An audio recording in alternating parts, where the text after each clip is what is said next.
la salle d'inactivation, comme vous l'avez dit. Et on inactive tout ce qui est échantillon qui vient au FHP. C'est-à-dire que tout échantillon qui vient dans le laboratoire est considéré comme un échantillon suspect ou un échantillon positif. C'est la seule manière à nous de nous protéger et de protéger nos proches. L'inactivation va nous permettre d'inactiver tout ce qu'il y a comme pathogène dans notre échantillon et de pouvoir avoir un échantillon sûr, efficace, pour pouvoir manipuler sans PSM à l'extérieur de la salle d'inactivation. Donc ce qui se fait ici, c'est quoi? C'est une inactivation chimique. Et vous devez vous rappeler qu'on a deux types d'inactivation. On a l'inactivation thermique qui se fait avec les thermomètres que vous avez souvent dans les laboratoires. Je ne sais pas si vous vous rappelez de ça. On a des blocs chauffants qui ont des contours, un peu comme ceci. On introduit les tubes épineux. Vous vous rappelez? Vous allez souvent voir ça dans les laboratoires de biologie médicale. Ces blocs chauffants vont nous permettre de dénaturer la membrane des potentiels virus qui sont à l'intérieur de nos échantillons. Donc ici, c'est pas ce qu'on va faire, on va faire une inactivation chimique. C'est-à-dire, on a plusieurs kits qui peuvent nous permettre de faire cette inactivation. Mais aujourd'hui, on va utiliser le kit Chiagen.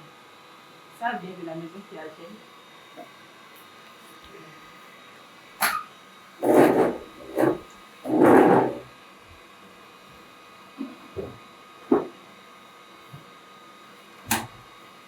C'est juste pour vous dire que ce n'est pas le seul kit qui pourra faire une activation.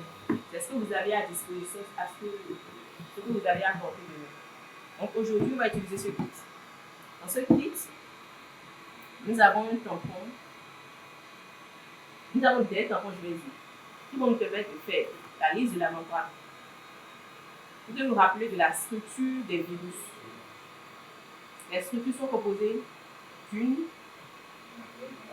matériel génétique, oui, et l'enveloppe. On va plus agir sur l'enveloppe, sur la membrane. On va détruire cette membrane-là. Vous voulez dire qu'on a le matériel génétique à l'intérieur. Donc, ce qui nous intéresse le plus, c'est le matériel génétique. Et pour ce matériel génétique doit être protégé.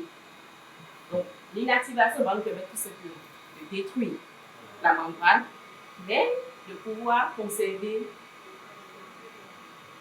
le matériel génétique intact. Parce que ce soit ce matériel génétique qu'on va amplifier, on va extraire et amplifier. Donc, ce kit Chiagen va nous permettre et de faire l'inactivation et de faire l'extraction du matériel génétique. Donc, vous allez continuer avec Madame Tori, qui va commencer avec l'inactivation proprement dit. Avec ça, vous avez un tampon qu'on appelle AVL. Pour ce kit-là, ça vous a pas dit que c'est le même tampon que vous allez avoir dans tous les kits d'inactivation. Donc, ce tampon AVL va vous permettre de détruire la structure de la membrane. Après, vous allez voir qu'elle va ajouter un tampon qu'on appelle RNA carrier, protection de l'ARN. Ce tampon va vous permettre de protéger votre matériel génétique et de pouvoir créer une masse.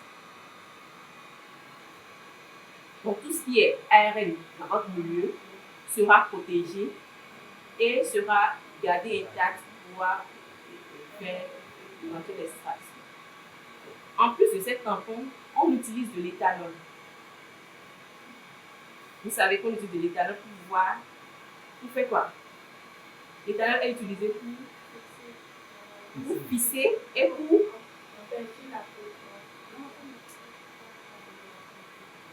l'éthanol pur permet de pisser, mais l'éthanol à 80% permet de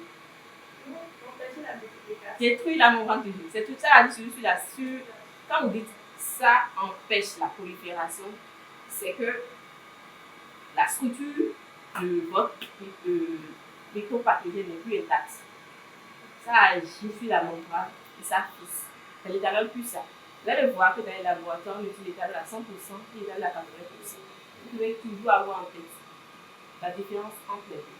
Donc ici, c'est l'éthanol pur à utiliser pour pouvoir renforcer le rôle du tampon AVL qu'on a utilisé en première position. Toujours, parce qu'on suppose aussi, c'est vrai que ce kit-là est fiable à 100%, mais au cas où il y aura un problème avec l'AVL, l'éthanol que vous allez utiliser va vous permettre de rattraper le rôle de l'AVL. Donc l'AVL et l'éthanol vont jouer le même rôle l'éthanol viendra en support de l'ADN. Et l'ARN carrière que vous allez utiliser va vous permettre de protéger la membrane et de créer une masse de RNA à l'intérieur de votre solution de lisse. Donc, ce sera une solution de lisse que vous allez préparer avec Madame Tourou, de l'ADN, de l'ARN carrière. Maintenant, il y a d'autres kits. Le but, n'oubliez pas, c'est l'amplification du matériel génétique. Donc, vous devez forcément savoir quel kit vous allez utiliser pour l'amplification de votre matériel génétique. Si c'est un kit qui utilise un internal control, comme les kits Altona par exemple, vous devez forcément ajouter l'internal control ici. Mais il y a des kits qui viennent sans internal control à l'inactivation. Vous comprenez? L'internal control aussi suit la manipulation du début jusqu'à la fin pour voir s'il y a une inhibition quelque part. Donc, c'est le rôle de l'internal control. Contrôle interne depuis l'inactivation jusqu'à la sortie des résultats. Il y a de ces kits, l'internal control est incorporé dans le master list directement. Ce ne sera pas ici. Donc, ça dépend du kit d'amplification que vous allez utiliser pour la PCR. Je pense que le kit que vous voulez utiliser n'a pas d'internal control. Donc, non, le kit qu'on va utiliser aujourd'hui n'a pas d'internal control. Donc, on n'aura pas ajouté d'internal control ici. Donc, ne soyez pas surpris ailleurs si on met de l'internal control à l'inactivation. Donc, ça dépend du kit que vous voulez utiliser pour la PCR. Donc, c'est un peu ça.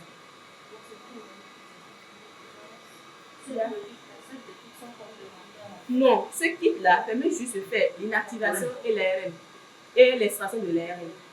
L'extraction de l'ARN total. Pas l'ARN du virus, l'extraction de l'ARN total. Le kit PCR n'est pas associé au kit Qiagen. La maison Qiagen peut fabriquer des kits d'amplification. C'est le kit que vous avez à disposition que vous utilisez. Le kit fiable pour le laboratoire qui a été déjà contrôlé au préalable. Si vous recevez des kits au labo, vous devez forcément faire des contrôles internes. C'est le kit que vous avez à disposition que vous allez utiliser pour l'amplification. Mais c'est le kit le plus sûr pour nous depuis près de 10 ans qui nous aide à faire l'inactivation et l'extraction avec ce kit-là, on n'a jamais eu de problème. Dans d'autres laboratoires, ils peuvent utiliser d'autres marques. Mais ici, c'est le kit qui a jamais utilisé le plus. Le kit que vous allez utiliser sera en fonction de la nature du matériel génétique du virus que vous voulez explorer. Si c'est un virus à ARN, vous allez utiliser un kit d'extraction à ARN. Si c'est un virus à ADN, vous allez utiliser un kit d'extraction à ADN. Donc, vous pouvez toujours regarder. Exemple du monkeypox. Si vous voulez faire le diagnostic du monkeypox, vous n'allez pas utiliser ce kit-là. Parce que le monkeypox est un à ADN. Donc, on va utiliser un kit à ADN pour pouvoir faire l'inactivation et l'extraction. Et la différence entre les deux kits, c'est qu'au niveau des kits à ADN, vous n'aurez pas l'ARN carrière. Pourquoi? Parce que la structure de l'ADN est à tout sur l'autre côté. Et la structure de l'ARN, l'ARN est monocaténaire et elle est vraiment sensible. Donc, on protège la structure de l'ARN juste parce que sa structure n'est pas stable, l'ARN n'est pas stable. Alors que l'ADN est à double et vraiment stable. Donc, pour les kits à ADN, vous ne serez pas surpris de ne pas voir DNA carrière à l'intérieur. Tout simplement.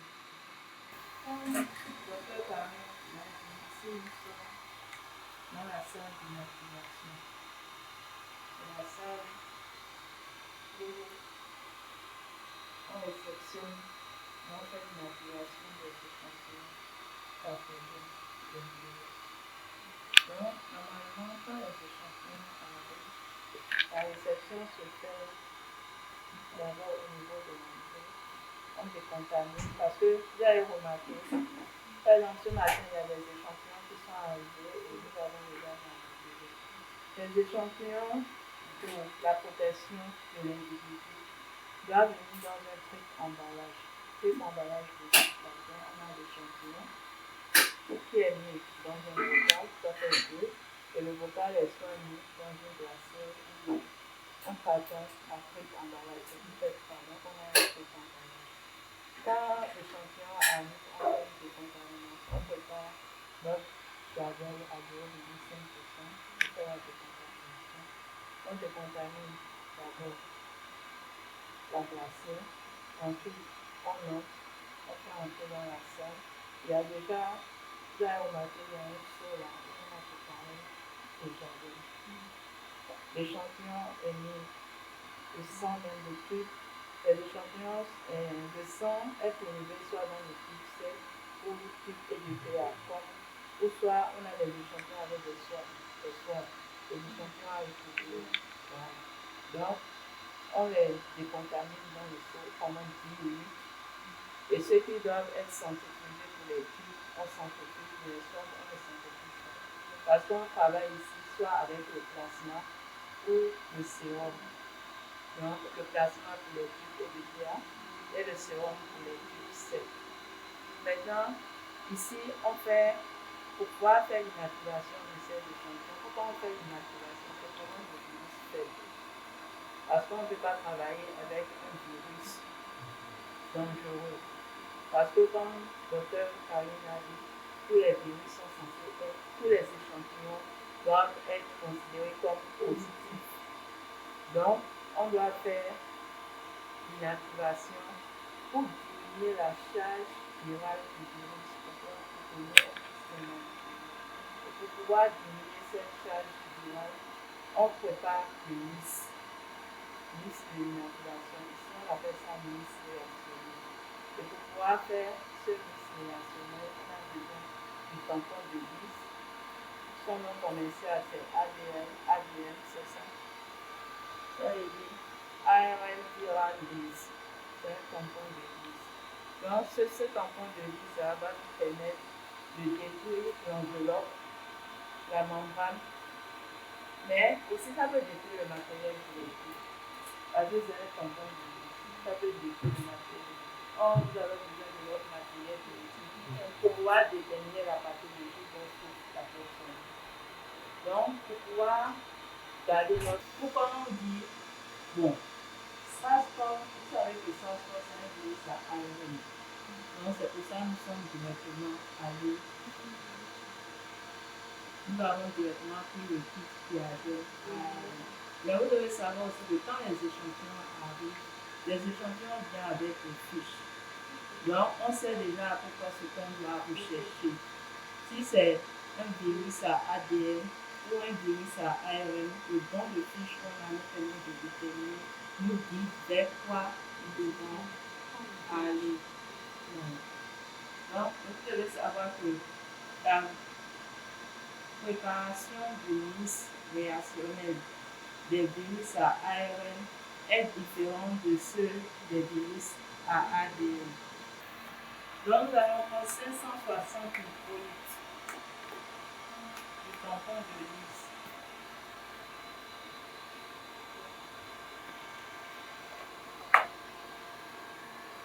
Prenez le tube. C'est bon.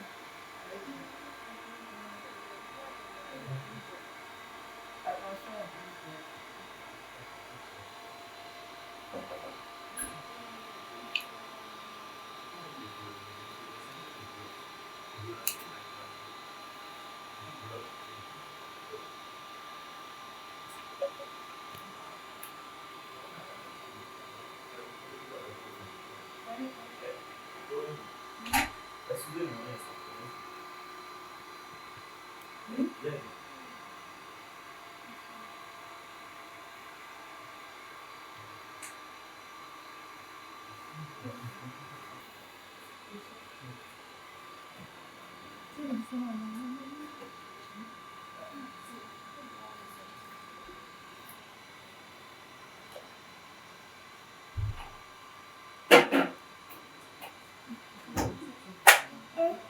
Ma chérie, tu sais pas pipeter?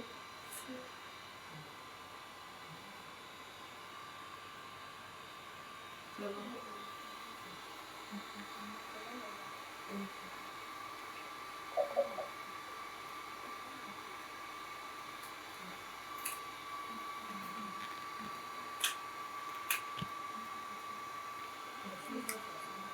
« 560 microlitres du tampon de lisse, 560 microlitres du tampon de lisse, 5,6 de l'ARN carrière. Bon,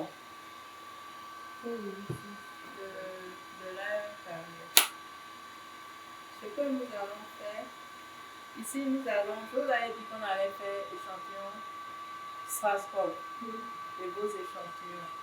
Mais on va aussi compléter. Par exemple, je vous avais dit ce matin, il y avait des cas suspects qui étaient à vous.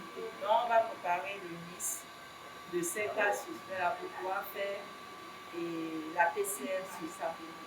On va utiliser le kit Boosting. Boosting, c'est un kit PCR, c'est ça on va utiliser pour pouvoir déterminer l'utilisation de choses. Les fiches sont arrivées. C'était quand l'échantillon est venu avec des fiches comme vous. Et c'était suspicion de l'ASA qu'on demandait sur les fiches. Donc, on va faire SARS-CoV et on va faire l'ASA également. L'ASA aussi, c'est un virus à ARN. C'est bon? L'ASA, SARS-CoV, DEN, c'est toujours les virus à ARN. Donc, c'est le même, la préparation et les virus, c'est le même pour tous ces virus-là. Seulement, ça diffère seulement des virus à ADN. La séparation du virus des virus à ARN diffère de ceux des virus à ADN. Donc, deuxième personne, s'il vous plaît.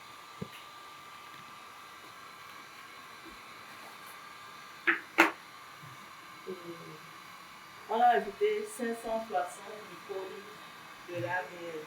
Maintenant, on va mettre 5,6 de l'ARN carrière.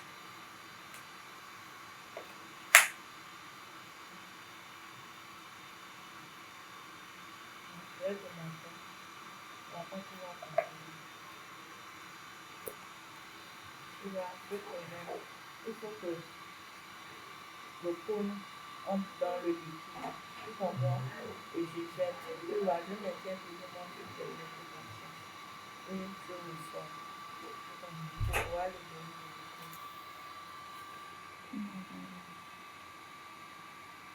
liquide. Service de l'échantillon. Quelqu'un pour mettre le PC.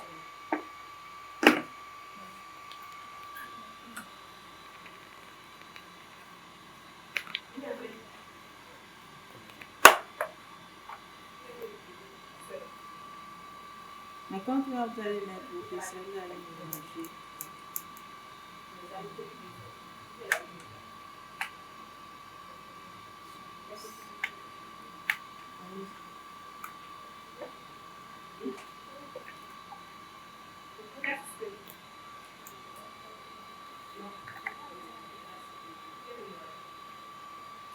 C'est le 23, 25 heures, c'est le 5 heures, le 5 de et bien le 5. Oui, c'est bon. Attention. Quand vous manipulez, vous allez suivre. On le suit.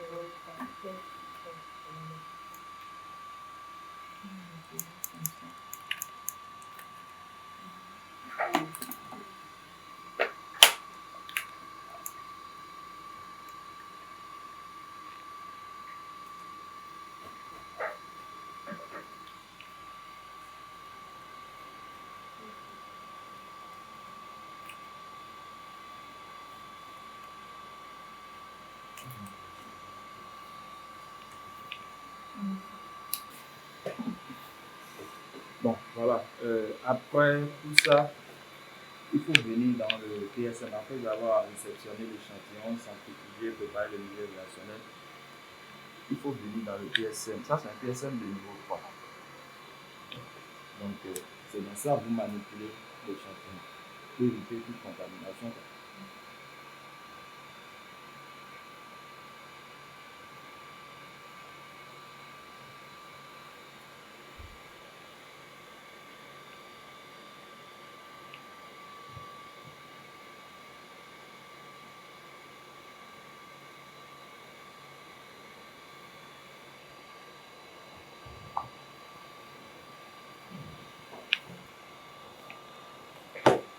Voilà. Le PSM a un compartiment qui nous permet de faire entrer et de faire sortir tout ce dont on a besoin. Et le compartiment 2 entrées. Le compartiment a 2 entrées il y a l'entrée qui est là-bas et ceci. Il faut veiller à ce que quand vous ouvrez là-bas, ceci soit fermé. Quand vous ouvrez ici, là-bas soit fermé. Parce que quand vous ouvrez là-bas, c'est l'intérieur du PSM, c'est simple. Vous voyez? Et c'est une pression négative. Donc, ça ne doit pas avoir de microbes extérieurs dedans. Ce qui veut dire que quand vous ouvrez là-bas, il y a des microbes extérieurs qui entrent au fur et à mesure que vous faites entrer ce dont vous avez besoin. Vous laissez les choses dedans pendant 10 minutes. Il y a un filtre là qui permet de pulvériser le milieu avant que vous l'ouvrez ici pour récupérer les choses que vous avez mis dedans. Donc, bon, voilà, comme nous sommes en train de faire un peu de fait, on est quelqu'un là, donc je vais vite récupérer les trucs. Vous avez vu comment j'ai fait entrer en ouvrant la barrière, ceci était fermé. Je vais vite récupérer les trucs.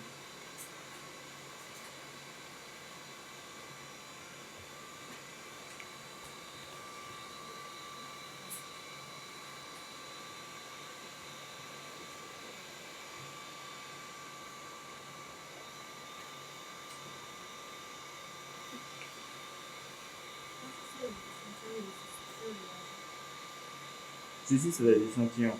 On considère que c'est le cas suspect, c'est un échantillon pathogène. Donc, on ne sait pas. Mais ce qu'on veut explorer, on sait. On veut explorer tel virus sur l'échantillon. Donc, on sait bien, on ne sait pas exactement tout ce qui est dedans. C'est pourquoi il faut traiter tous les échantillons comme étant déjà positifs. Donc, il faut manipuler ça avec beaucoup de son. Voilà.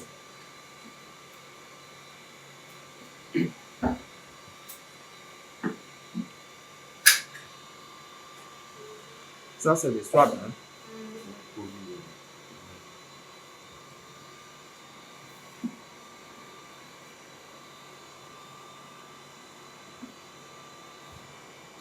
Alors, dès que vous récupérez l'échantillon, vous récupérez le milieu réactionnel, il faut faire d'abord ce qu'on appelle la compatibilité.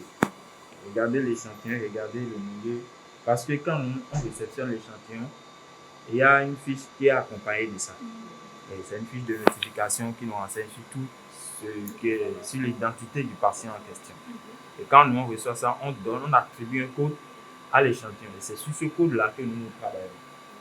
Et donc, vous allez voir que autant le milieu réactionnel et les tubes, il y a des codes. Donc, c'est sur ces codes-là que nous travaillons. Donc, quand vous récupérez les choses, vous récupérez et l'échantillon et le milieu réactionnel, il faut veiller à faire la compatibilité. Est-ce que tel échantillon que j'ai, est-ce que j'ai son milieu réactionnel pour donc, je vais voir manipuler là. Bien. Je vais finir ça là rapidement. Avant d'entamer le vote.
Voilà, il y a une solution que nous préparons pour la destruction, pour le nettoyage et tout. C'est la solution de chlore, Javel. Donc, vous devez vous assurer que vous avez le Javel du jour dans votre PSM. Voilà. Et ça, nous mettons le Javel ici. C'est ça qui nous permet de détruire tout cône qui a été en contact avec l'échantillon directement. Vous plongez les cônes dedans? On rejette ça dedans, plutôt que de rejeter dans la poubelle. Quand c'est aller en contact direct avec l'échantillon. Voilà. Le milieu réactionnel a été préparé. Nous avons fait une dilution. Et on a fait une dilution pour un demi. 70 de l'eau et 70 de l'échantillon. Donc, c'est ici, moi, je vais ajouter les échantillons. Donc, je prends le temps.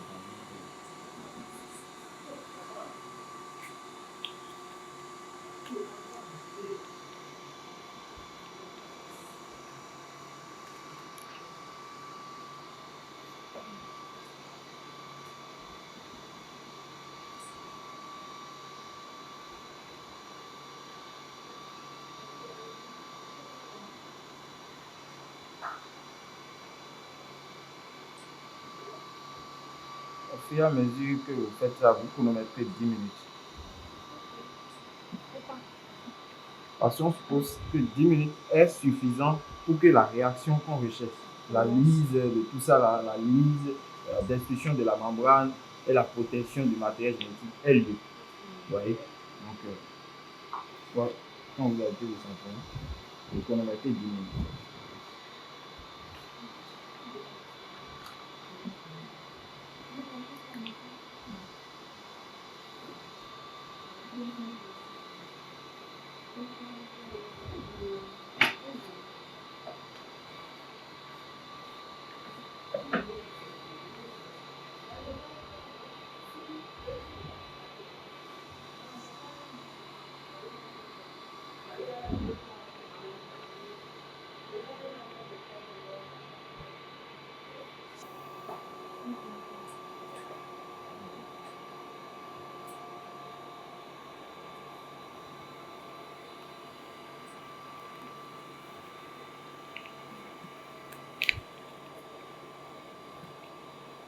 Quand nous mettons P, c'est pour dire que c'est le plasma.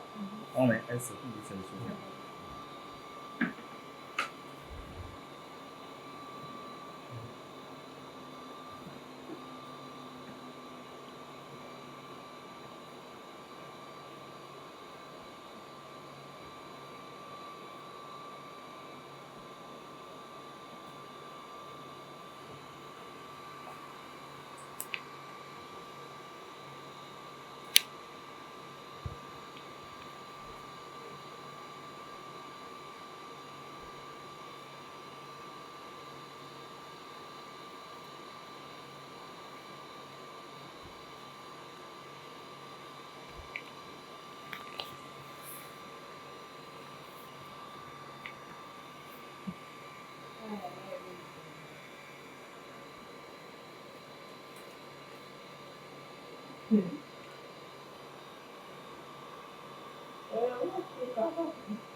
Alors, quand on traite les échantillons,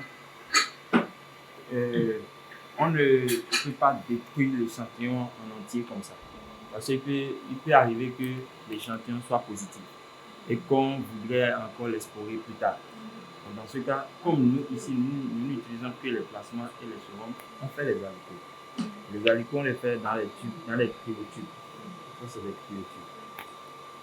Donc, je vais alicoter.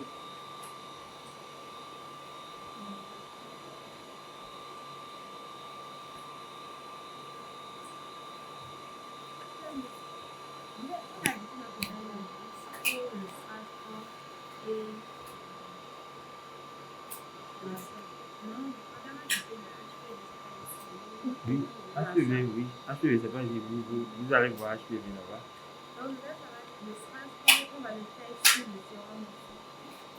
C'est le SARS-CoV, ça. C'est ça? Oui. Non, c'est ça, tu prélèves, c'est le liquide là, tu prélèves. Ici, il n'y a pas de sérum, il n'y a pas de plasma. C'est quand les couverts est dedans. Le protocole de l'HPV est différent de celui de passeport.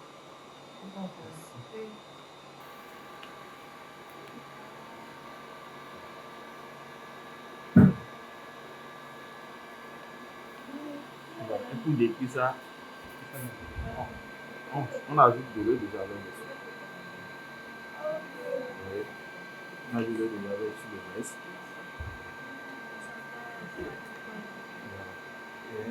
Et ça, donc c'est bon. Comme ça, non, on prend Tout le syllabe.